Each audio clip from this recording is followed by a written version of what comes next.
Good morning. My name is James, and I will be your conference operator today. At this time, I'd like to welcome everyone to the Roblox Q1 2021 Earnings Q&A session.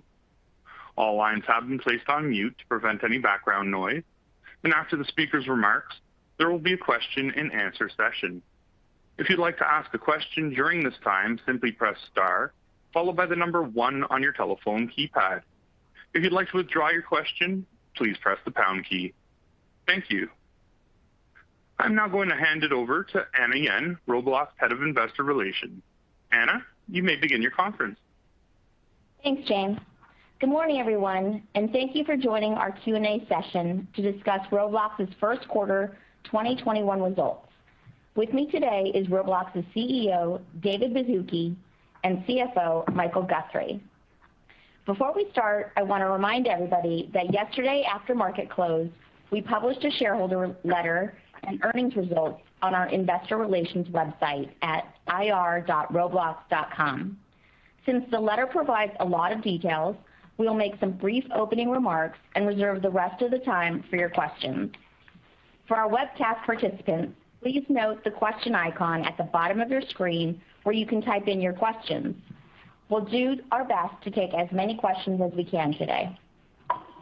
On today's call, we may be making forward-looking statements, including statements about our future growth rates and business and investment strategies. Any statements that refers to expectations, projections, or other characterizations of future events, including financial projections, future market conditions, or the impact of COVID-19 on our business and on the economy as a whole, is a forward-looking statement based on assumptions today. Actual results may differ materially from those expressed in these forward-looking statements, and we make no obligations to update our disclosures. For more information about factors that may cause actual results to differ materially from forward-looking statements, please refer to the press release we issued yesterday, as well as risks described in our registration statement on Form S-1, particularly the section titled Risk Factors. This information can also be found on other filings with the SEC when available. We will also discuss certain non-GAAP financial measures. These measures should not be considered in isolation from or as a substitute for financial information prepared in accordance with GAAP.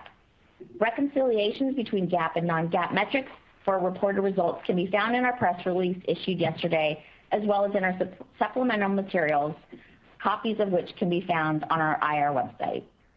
Finally, this call is being webcast and will be archived on our website shortly after. With that, I'm going to turn the call over to Dave. Thanks, Anna, and thanks for everyone for joining us today.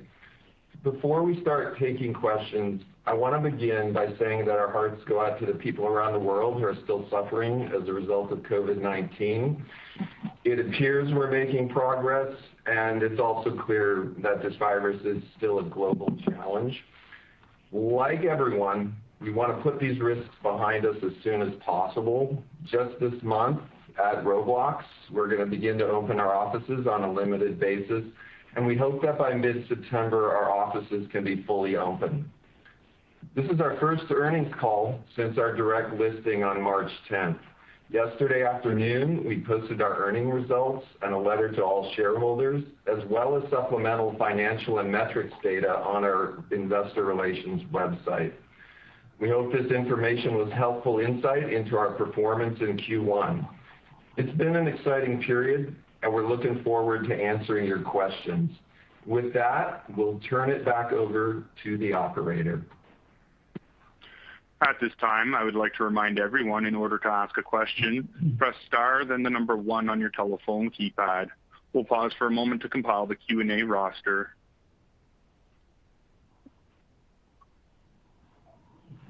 And our first question comes from the line of Alexia Quadrian from JP Morgan. Go ahead, please. Your line is open.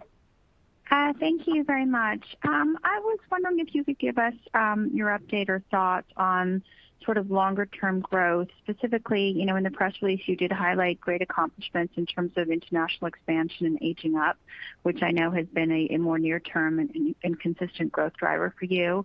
But when you look longer term, like what extensions such as music, advertising, any kind of other sort of, partnerships, what other sort of extensions do you see as more achievable sort of in the intermediate term? Thank you. Yeah, thanks for your question. Let me just start by saying in the near term and in the longer term, we still see incredible opportunity in the core growth drivers, which is to continue to expand the business geographically and to grow the user base in terms of the age demographic. So we feel like we're nowhere close to being done on those two growth vectors, and those still are both short-term goals for us and substantial long-term goals for us to continue to expand.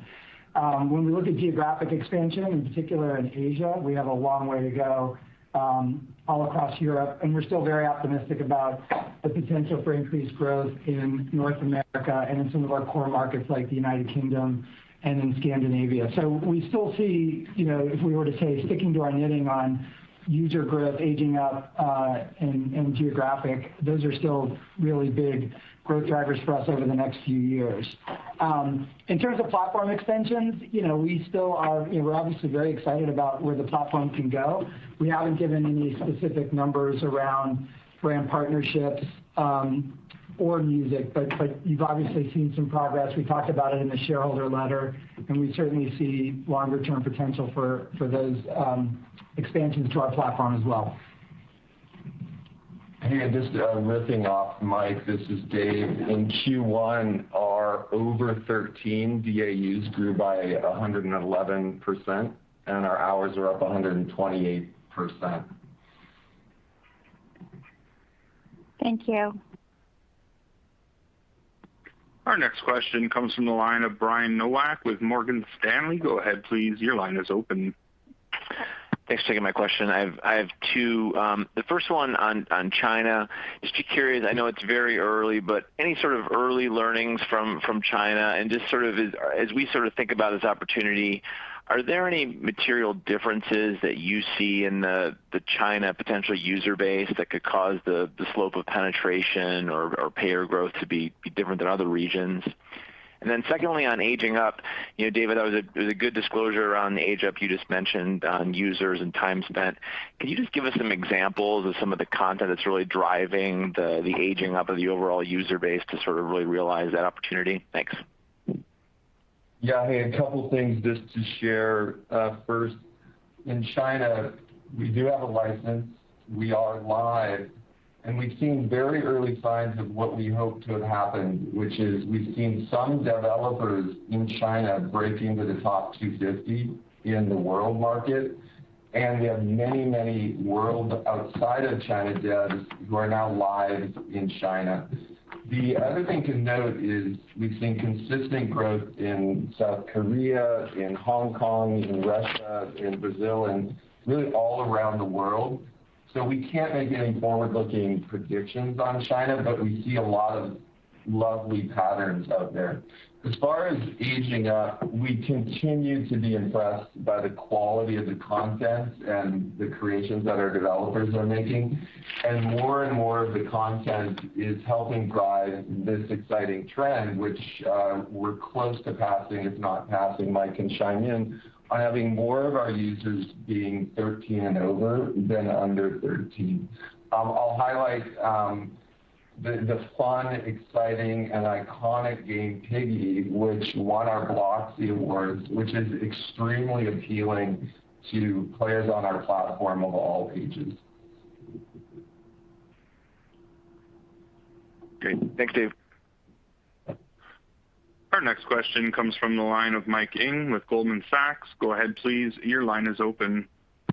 Hi, good morning. Thank you very much for the question. I just have two. First, could you talk a little bit more about the investments in personnel and R&D made in the quarter? Specifically, which areas of the product roadmap are you investing for now, and how should we think about Roblox's investments in R&D for the rest of this year and over the midterm? And then second, I was just wondering if you could talk a little bit about the April bookings that you guys disclosed. Is that a good way to think about the rest of the second quarter, and how are you thinking about engagement and bookings cadence through the rest of the year? Thank you. Well, Mike and I will both answer this. I'll talk a bit high level about where we're investing in R&D, then I'll kick it over to Mike for the numbers, and then for April. An exciting thing about our platform is the breadth of technology that supports what we're doing. And we go all the way from a mobile client to a 3D immersive cloud engine to a developer toolkit to back-end infra. It's an extremely broad surface area. And part of our Roblox philosophy and the way we think about the company is we need to be innovating in many, many areas. It's what has brought us to where we are today. And what we're doing right now behind the scenes is doing that again for 5 years out. So some of the things we've highlighted in prior calls publicly, safety and civility, not just being defensive, but really leading the industry and creating a civil society on our platform, and all the tech behind that, ML, AI, including our human awesome team of over 2,000 moderators, getting into the future of communication, which includes safe and civil, not just text, but voice, and no ship dates there, but lots of great work to come there. Our avatar system, which we've had some early announcements on some of the tech, it's really an early signal, though, for an avatar and identity system that lets everyone be who they want to be, whether it's a fashion model, a soldier, traditional Roblox character, cartoon character.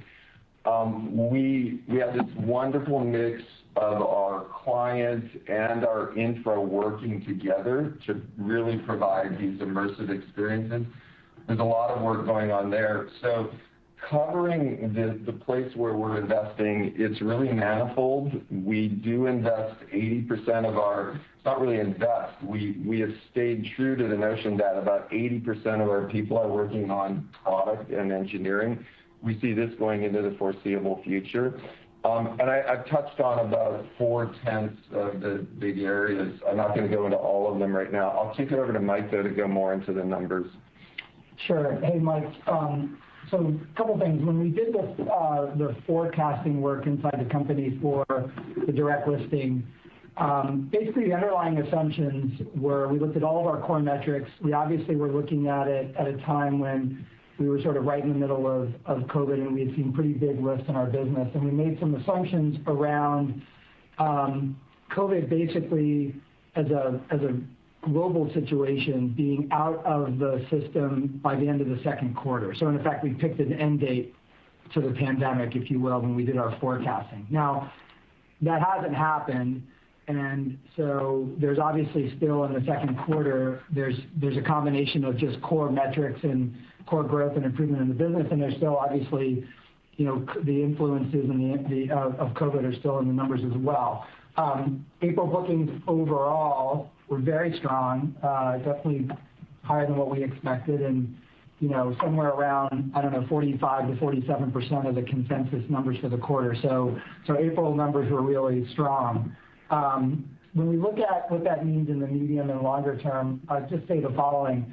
When the pandemic started, we immediately saw engagement go up, right? We had a substantial user base at the time who immediately had more time and spent more time on the platform. And then we grew users very quickly, and those users had the ability to engage very quickly as well. Because of that, we started to see really strong conversion to payers and really strong monetization, and that's obviously reflected in the step up in bookings that we've seen over the last several quarters. If you look at April, what you will see is bookings looks to be the highest growth of all of the numbers. Partly that's because bookings took a while to get going vis-a-vis users and engagement last year. And partly I think it's because we just have, when you get down to that, those are clearly the most engaged users are the ones that end up becoming payers. And so we're just seeing really high conversion and monetization characteristics as we head into the rest of the year. Great. Thank you very much, Dave and Mike. Much appreciated. Thanks, Mike. Thank you. Our next question comes from the line of Drew Crum with Stifel. Go ahead, please. Your line is open. Okay, thanks. Good morning, guys. Given your experience around improving payer conversion outside of the U.S. and Canada during 1Q, can you discuss any early observations around what has worked thus far? And, as economies reopen, how you're thinking about monetization overseas progressing as we move through 21. And then separately, the developer exchange fees have averaged about 18% of bookings the last several quarters. And your comment in the shareholder letter around returning nearly $500 million to the developer community this year, just based on 1Q, the math would suggest about $2.7 billion of bookings this year.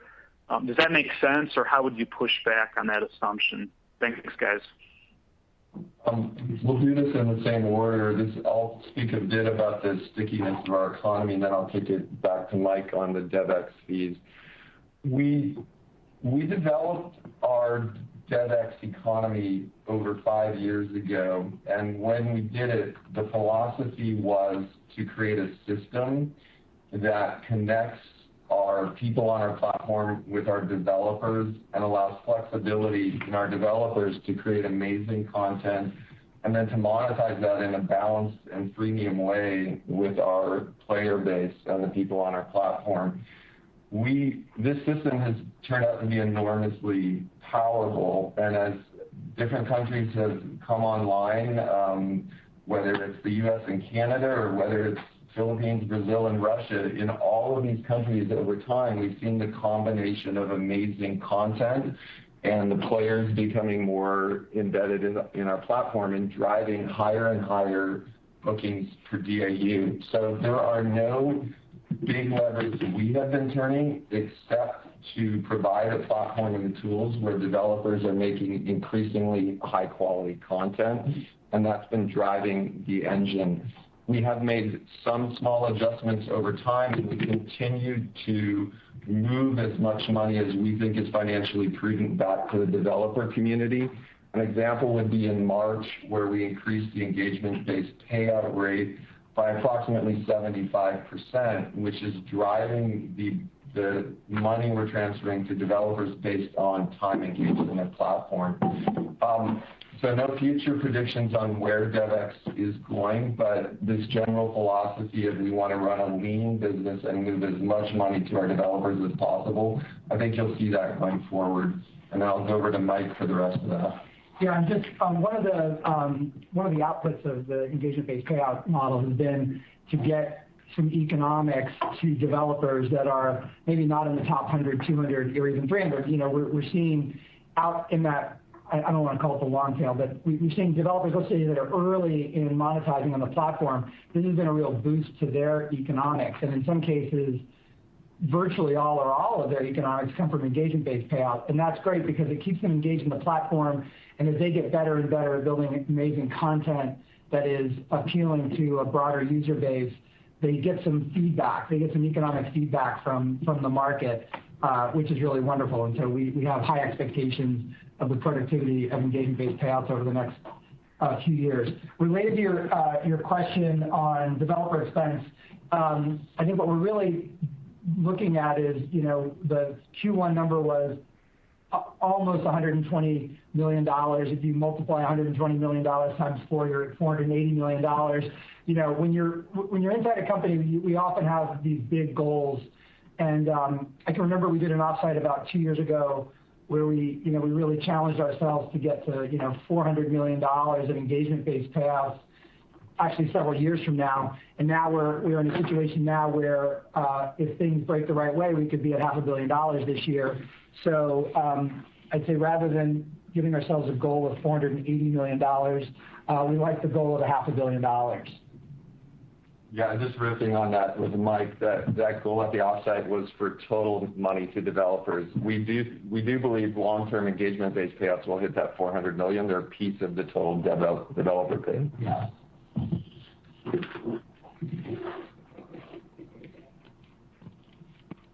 Our next question comes from the line of Ryan G. with Bank of America. Go ahead, please. Your line is open. Yes, hey, good morning, everyone. Thanks for taking the questions. The first one, just in terms of identity, so advanced skinning, layered clothing, animations, I think these are several of the things you guys are pretty excited about, around the direct listing. So can you talk a little bit about what new technologies such as those I mentioned, what that enables for the platform, for the users, and for the developers, and maybe how that ultimately flows through the model financially? And then, second question, it's very encouraging to see the older and the international users continue to grow nicely. Pretty remarkable that marketing was only, around $50 million last year in 2020. So can you maybe talk about the level of investment, how that may change in 21 going forward as you extend your brand awareness into those areas? Does it require a dedicated sales team, or is it more traditional channels? Thank you. Okay, how about I do Avatar, Mike, you do that part? Mm-hmm. The things we've shipped right now are very early tech components that ultimately form the foundation for our vision around identity and the avatar. Our vision, and we shared it publicly before, is we really believe everyone on our platform will ultimately be who they want to be. And who you want to be, avatar is very important. It's whatever we can imagine. So our vision is everything from cartoon characters to classic Roblox blocky avatars to ultimately AAA avatars that we see around a wide range of immersive 3D experiences. What we're building internally is technologies that allows combinatorial excellence, and it includes a system where any piece of clothing works on any avatar, and also where ultimately motion integrates with the system as well, including both captured motion as well as you can see with our acquisition of Loom AI, a vision for ultimately including your own motion to drive the face of your avatar. So it's still early, and this complements our vision that ultimately our whole avatar system, including clothing, bodies, face, hair, animation, is 100% UGC, supported by our creator community. You're going to see over the next year more and more developments along this, and I personally believe it's going to really expand the vision of what Roblox is. Hey Ryan, so on the economic side, back to when we wrote the perspectives and we did Investor Day, we talked a lot about the characteristics of the metaverse, and what you're getting at is the importance of identity. And so Dave gave you some of the technical investments. It's a really good example of how investments in the platform and the power of the community come together. Is what we see as the spending on identity right now and what's happening with Avatar. So about 3.5 years ago, our split between Robux spent in experience versus on investments in catalog or investments in the identity was 80-20, with experience of getting 80%, 20% in the catalog. Since then, we've made the catalog user-generated and made all these investments in the platform, these technical and product investments in the platform. And we've seen it slowly move from 80-20 to, actually not slowly, to 75-25. And in the past quarter, it was actually about 70-30. So we see users are choosing to spend more of their Robux on their identity, and they're still spending, they're still growing their spend and experience, but it's clearly important to them on the Roblox platform to invest in their identity. And as we make more investments in technology and product, what is possible is just going to increase. So I think we're going to see continued strong investment in identity on the platform. As it relates to marketing spend, look, we've always proudly focused on building great products and believing that there's excellent product market fit. And if you go back to the underlying economic model, we generally talk about 4 areas of investment. There's the 4 big cost buckets. There's payment processing, which we talked about. There's personnel, which is 80% engineering and product people. There's the money we share with the developers in the community, and then there's trust and safety and infrastructure. And then everything else, we're just really, really careful about spending. And that model has been really efficient for us over the years. It's driven really great unit economics.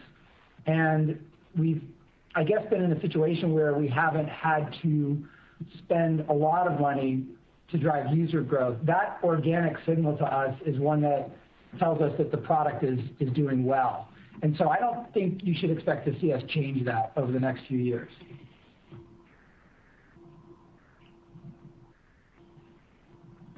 Our next question comes from the line of Matthew Thornton with Truist Securities. Go ahead, please. Your line is open. Hey, good morning, David. Good morning, Mike. A couple quick ones from me. I guess first, is there any way to talk about or quantify or give us just any color on kind of what the pipeline looks like for branded experiences, for music experiences, maybe now versus where we were, I don't know, 6 or 12 months ago? Any color there?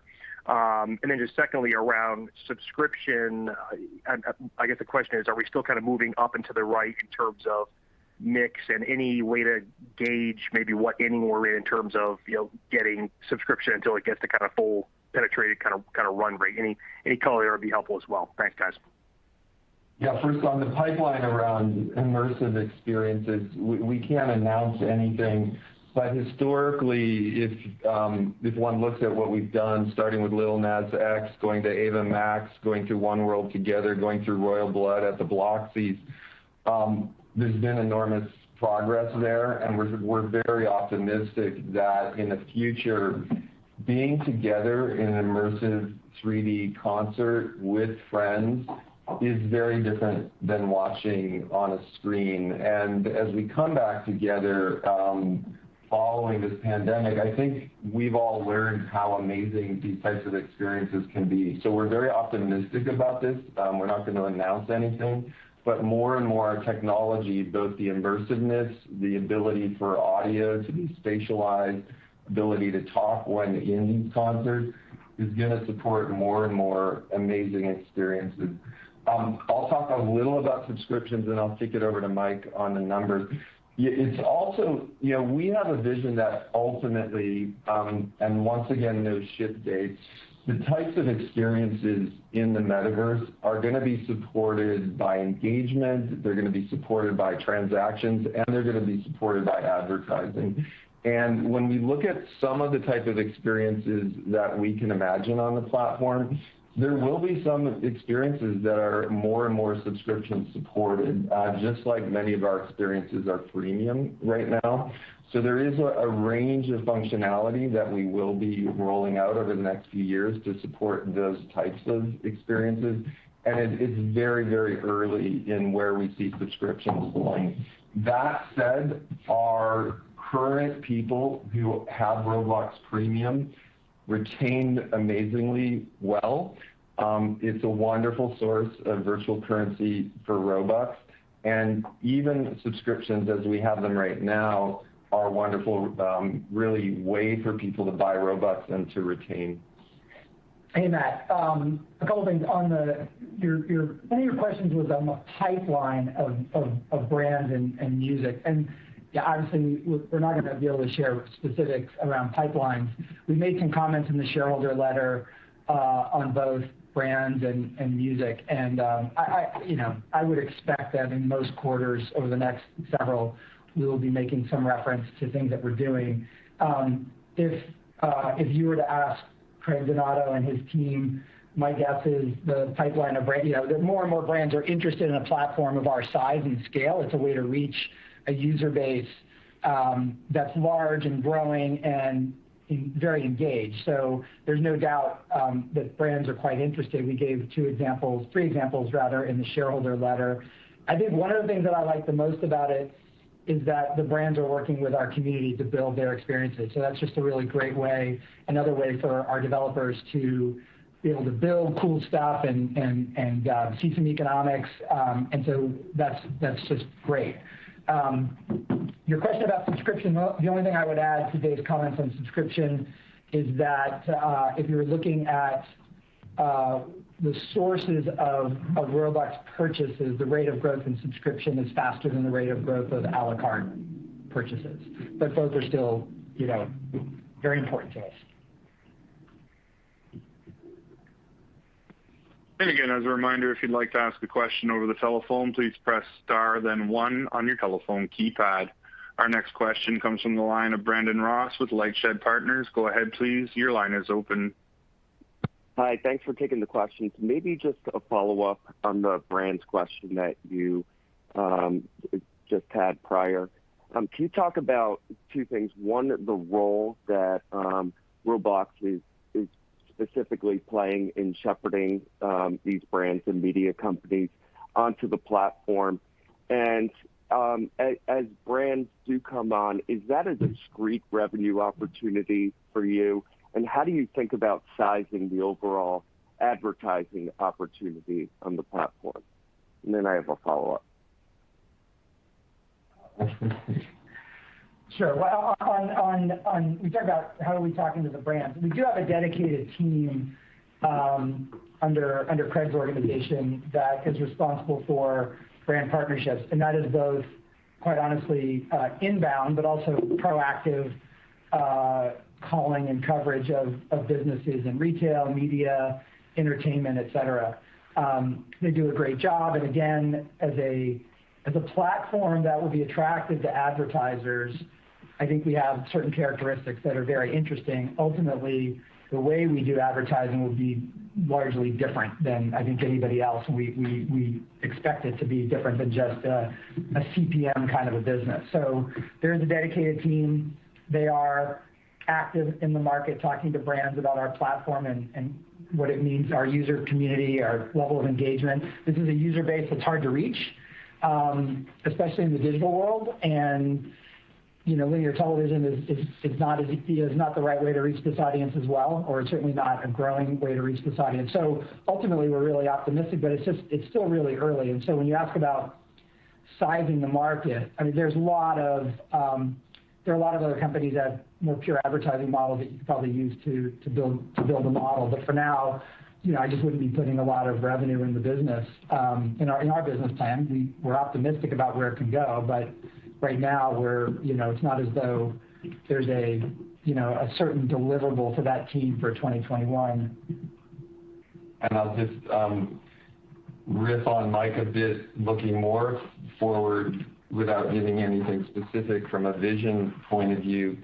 An exciting thing about brands connecting with people in immersive platforms like Roblox is it's a non-interrupt model. It's a native immersive experience where right now people on our platform are wearing Gucci products, where right now without stopping or without being interrupted, our players have seen branding from, for example, the Scooby-Doo movie. So there's a whole different way of advertising reaching consumers without interrupting and with experiences that feel natural.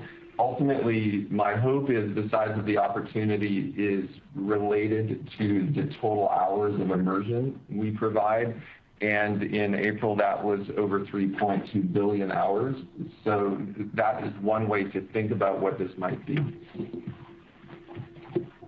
Okay, and then just to follow up on DevX, you talked about the 75% increase in engagement-based payouts, and presumably that's to help like the real UGC creators that are the core of Roblox.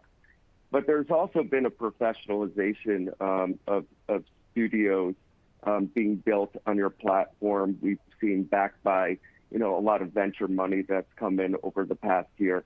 And does that put any pressure on you to also change the Robux exchange rates, especially as there's actually pressure on those studios to show dollar returns and pay employees in dollars and not Robux?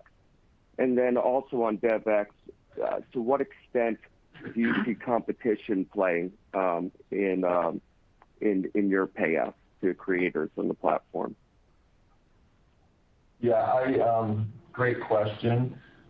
Over the last 4 to 5 years, every year as we've tracked what developer number 1, developer 10, developer 100, developer 1,000 makes, we've seen all of these categories continue to grow.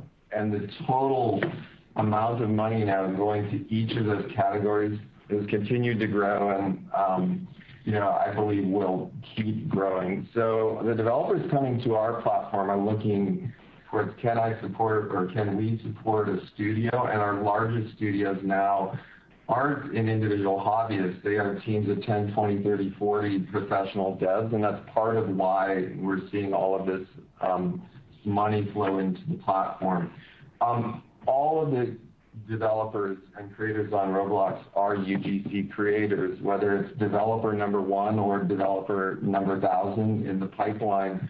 And so there's a complementary system where even way down at developer number 10,000, as Mike mentioned earlier, there's an organic effect where when that check shows up, surprisingly, because that experience that is really experimental, we believe there's an interaction with that developer where it's motivational to create content on our platform, and it contributes to the funnel of these developers that are rising the ranks, 1,000, 250, 1, and ultimately number 1. And so even our top developers participate in engagement-based payout.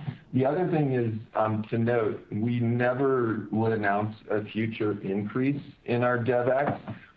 That said, historically, we have done it several times over the years as our P&L and balance sheet makes it prudent. So our top-line philosophy is to move as much money into the hands of these developers as possible. Yeah, hey, Brandon. Remember also, you have to look at the value proposition for developers on our platform. It's a little bit different than in other places. It's you use our tools, our servers, content moderation, safety, customer support, billing, collection, and obviously a large audience. That's really what you get when you come onto the Roblox platform. To your comment and correct insight that we do pay developers in dollars. In 2018, the developer community made $72 million. In 2021, as we said, we have a goal, we hope, that we can get to $500 million. So the growth from 72 to potentially 500 million is a lot of incremental dollars. And so we're trying to build the biggest pool of capital that can support the biggest audience of engaged and excited developers as we possibly can. And in terms of just the multiples of the dollars available and the growth rate of those, I think that Roblox is tough to beat.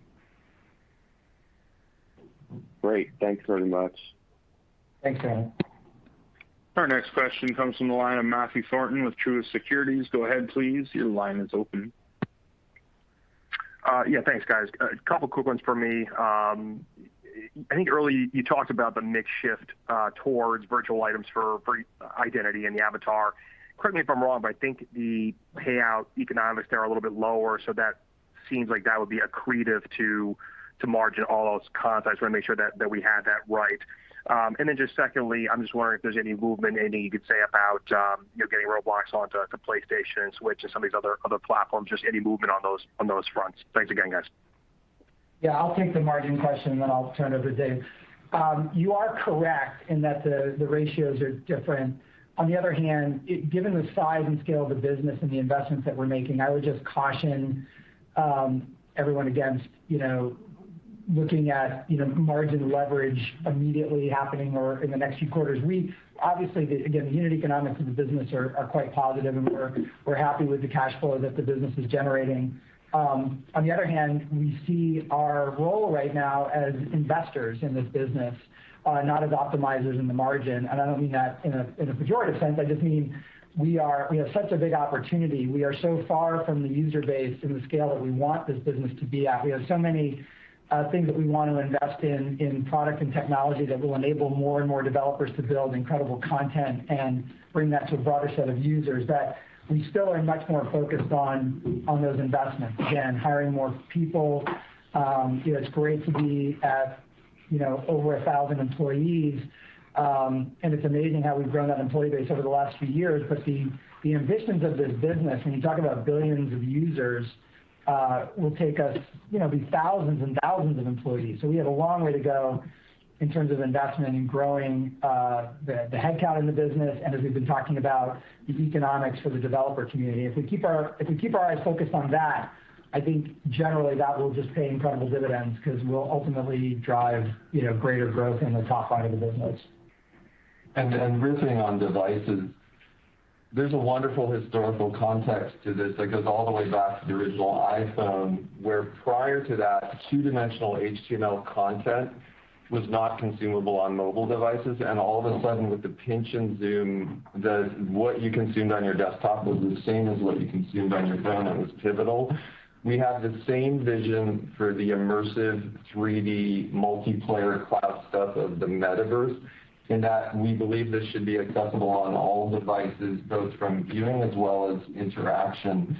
And we really innovated around this on phone, tablet, computer, and Xbox console, showing that developers can create content that, when pushed to our cloud, runs on all of these devices, as well as auto-translates into multiple languages.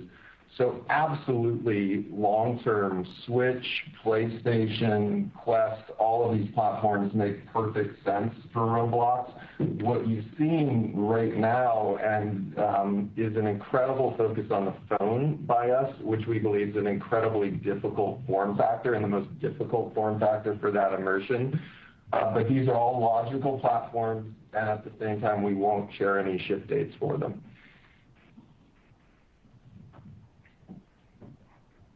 Our next question comes from the line of David Gibson with Astris Advisory. Go ahead, please. Your line is open. Thank you. Just further on your April DAU trend comments, you said that growth was, some 37%. Can you give us a sense of how that is different amongst the major regions like US, Canada, Europe, APAC, rest of the world? And then secondly, thinking as you emerge from COVID, have you seen different trends out of countries that don't have much COVID, like Taiwan, Australia, and others, that is different or gives you an insight into how you think US and Europe will play out in the future? Thank you. Hey, David, thanks for the question. If you go to the supplemental materials on the website, we break down users by region and by age. And so those regional numbers in Q1 and those trends that you've seen over the last few quarters pretty much translate into the April numbers. I don't know if it's absolutely exact, but my strong expectation is when you look at it, it'll be pretty similar, meaning the highest growth regions will be Asia Pacific and Europe, and slightly trailing in terms of growth and year-over-year growth in April will be the US and Canada. Okay. Around the world, it's hard to get a great signal to find a country that is representative of the rest of the world where you saw a big COVID spike in 2020, and then you vaccinated or you have herd immunity or whatever it is, and then all of a sudden now you don't have COVID. So it's really difficult to get an absolutely clean signal. What we do see around the world is continued high rates of conversion. That's probably the one thing that seems characteristic of countries, even if COVID isn't as big an issue as it was prior. But I wouldn't say we have, a perfect signal. Right now, the U.S. is, 60+% of the bookings, and so we're just still elevated in the United States, and so we don't get that much signal from other parts of the world. Haven't actually looked at Taiwan specifically, so maybe we'll go off and do that homework and see what that tells us. Okay, and then perhaps just generally, how should we think about the seasonality of May and June versus April? I mean, I know it's like a pre-COVID world. We see them normally grow anyway, or do they slow down? Like, should we think about those months? Yeah, normal seasonality, David, is that April has Easter, and so it's a little bit bigger than May. And then in June, your seasonality is better than May because basically school is out, and so we see, normal seasonality, we see a big jump in June versus May, and again a decline May versus April. Yeah. We didn't have that seasonality last year, right? We were just growing straight through it. So it'll be very interesting to us to see if we see some of that seasonality. I wouldn't be surprised if we do. Last year there was no way for seasonality to come through. This year I would suspect that that's what you'll see. Slight sequential decline in May, and then June probably picking up. That's the normal seasonality. Okay, that's great. Thanks very much. Yeah, no problem. I'd now like to turn it over to Anna Yen for some webcast questions. Hi. All right. First one is from Ryan from Laney Capital. How do you think about Roblox's potential in education? Have you considered creating educational programs for high school? We see this as an enormous opportunity. Hey, great question, Ryan. And even when we started the company Roblox, we had the vision that the best way to help learning was to build a very high-quality consumer platform that was free for everyone, with the notion that there'd be enormous educational opportunity.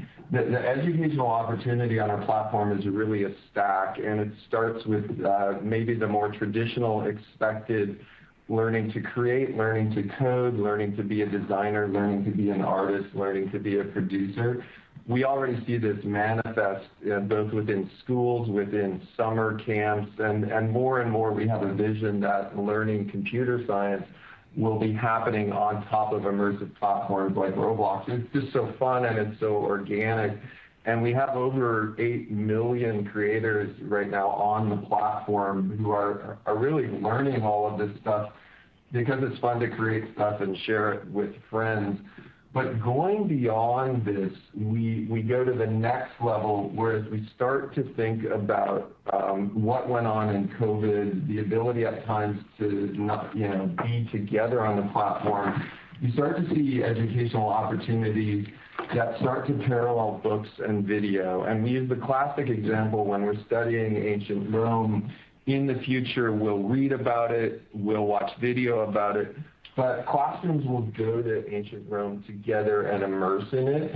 And we think these will all be viable ways about learning and empathizing and understanding.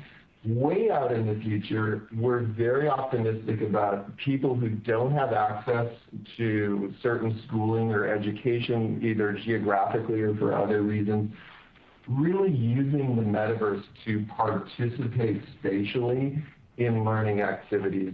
And so there's just such a bright future around supporting education on all of these levels. We are starting to support external vendors as well as our own internal curriculum, and we think there's a bright future there. Okay, thanks, Dave. The next one is from Justin. Can you discuss any plans you have regarding video content integration into live experiences? And do you see video as a potential extension to attract new users and to further monetize the platform? Yeah, great question. And for those of us that participated in the One World Together experience on Roblox, you got a little sense of how we view video. We are creating and supporting immersive 3D experience. With our friends, we can go places together. We can go to a concert. We can play together. We can work together. We can go to school together. And just as in the real world, when we go to concerts and there are video streams and there are performers live, we think that's going to be very common in the metaverse as well. So the primary thrust right now of all of our work around video is mimicking the real world and making that video available within those experiences.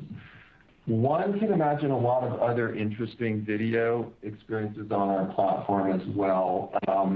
Clips, streaming, things that typically happen right now on partners like YouTube or Twitch. And so there is a huge video ecosystem around Roblox with our influencers. It's just not on our platform right now. We don't have any future forward-looking statements around product in that area. I think we've got time for one or two more. Roblox has shown impressive growth in our international market, and what is driving this? Is it technology? Is it content? Is it the flywheel? Can you comment on that? Great question. Yes, yes, yes, yes. In that what has driven our growth historically has been a dual loop, and it's unique to this class of platforms. It's a loop around great content.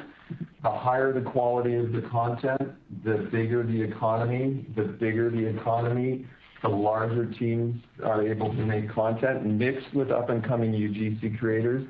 And the better the content, the more people come to the platform. But that content then serves as a foundation for a second viral loop where the more of my friends are on the platform, the more exciting it is for me to come to the platform and hang out, play, work, learn, experience entertainment within that content. So it's yes to all of those. All of these work together in two viral loops to drive our growth. Great. I think we can wrap it up. Cool. Well, hey, team, thank you all. Really appreciate it. And thank you for all of the great questions.